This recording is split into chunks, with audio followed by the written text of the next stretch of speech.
Ready?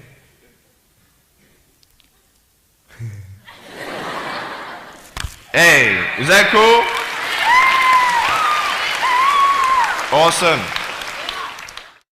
I want to talk about like when I started, going to school and stuff, a lot of people put me down, you know what I mean? Like people tease each other. I mean, people come up and say, hey, you're fat, you're fat, you're fat, you're fat, you're fat, you're fat, you're fat, you like, lose some weight, and you go home and you look at yourself in the mirror and go, I'm fat, right? And so many people tease each other. Oh, you're too short, you're too tall, you look whatever. Different hair and all that. It doesn't matter. See, the thing is, when you're in school, when you're growing up in life, it actually sort of matters to people how you look. And then it matters to you because it matters to others. Why? Why does it matter how you look? Because if they don't like you, then who will? If they don't accept you, then who will? And the fear that we have is that we're going to be alone. That we're not good enough. And we have to change ourselves. And so many people put me down and say, Nick, you look too weird and no one's really your friend and you can't do this and you can't do that. And I couldn't change anything. It's not like just fixing my hair one day and everything's fine. It's not like, just whatever. I couldn't change my circumstance. I couldn't just one day wake up and say, hey, give me arms and legs. I need arms and legs. You know what I mean? Like, I went to a bodybuilder, and said, can you make me some arms and legs? No joking. Bodybuilder, you get it? Right?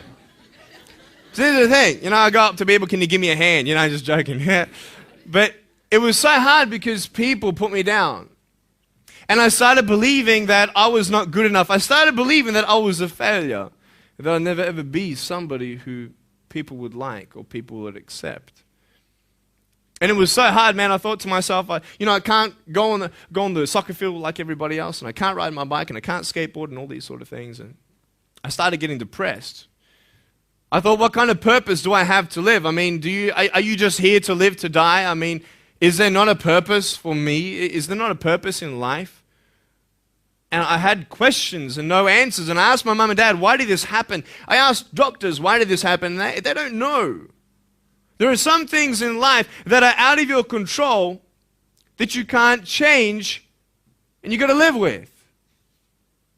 The choice that we have, though, is either to give up or keep on going. I want to ask you, what are you going to believe? Are you going to believe in yourself? Are you going to believe everybody else's judgment on you? Are you going to believe people when they say that you're a failure, when no one really likes you, no one really cares about you? And it's not really to say that, hey, you need someone to come up and say, hey, really, I like you, I care about you. No, it's not that, but it's the fact that people put you down. People don't even look you in the eye. People ask you how you are, and you say fine, but you're not fine, and they'll never know that. I tell you, life is interesting. Life's a journey. See this phone here? Let's say that I want to go to the phone, right? And I start from over here. Now, to get to the phone, it's not like I'm going to start meditating and going hum, right? And float across the air, right? It's not going to work. It's not like I'm going to go hum and woo, it's not going to work. So I have to take one step at a time, one step at a time, one step at a time. You can only take one step at a time. I don't care how big your step is, it's only one step at a time. You can't do 2 steps in one. You understand? So it's like one step at a time. And you take steps in this direction, you take steps in that direction, and sort of get lost along the way, and sometimes you fall down.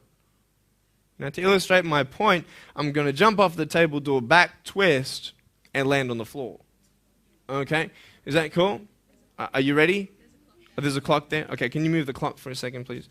Beautiful, beautiful. All right. You ready? So, are you guys ready? Just let me know when you're ready. Are you ready? Okay, ready? 1, 2.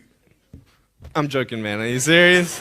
Just put the clock back there. If I did that, I'll break my arm or something. You know what I mean? But honestly, along the way, you might fall down like this. Ready? Right? Hello! Right. So what do you do when you fall down? Get back up. Everybody knows to get back up, because if I start walking, I'm not going to get anywhere.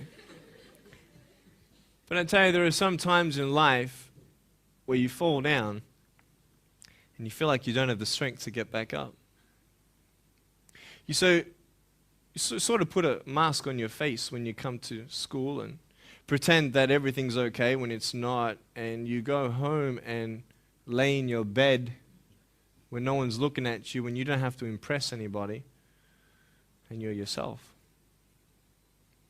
And fear comes in.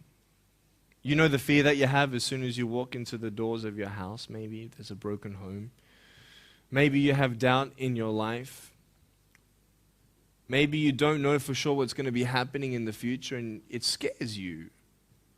Maybe you're worried about what people think of you, what people say about you.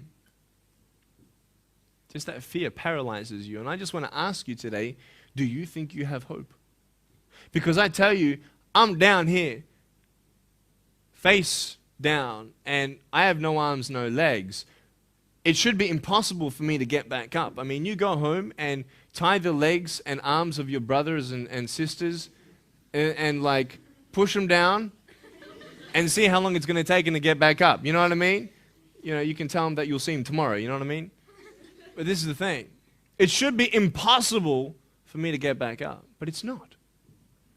You see, I will try 100 times to get up, and if I fail 100 times, if I fail and I give up, do you think that I'm ever going to get up? No. But if I fail, I try again and again and again. For as long as I try, there's always that chance of getting up. Does that make sense? And it's not the end until you've given up. And just the fact that you're here should persuade you that you have another chance to get back up. There's still hope. I'm not here today to tell you that I understand your pain. I don't know how it feels to be abused. I don't know how it feels to feel, quote, fat and you've got an eating disorder. I don't know how it feels to have a broken home. I don't know how it feels. But I know how it feels to have a broken heart. And I know how it feels to be alone. And I want you to know that I found my strength in Jesus Christ, and you're going to find your strength in whatever you find it in. But I just want you to know that it's not the end. It matters how you're going to finish. Are you going to finish strong? And you will find that strength to get back up like this.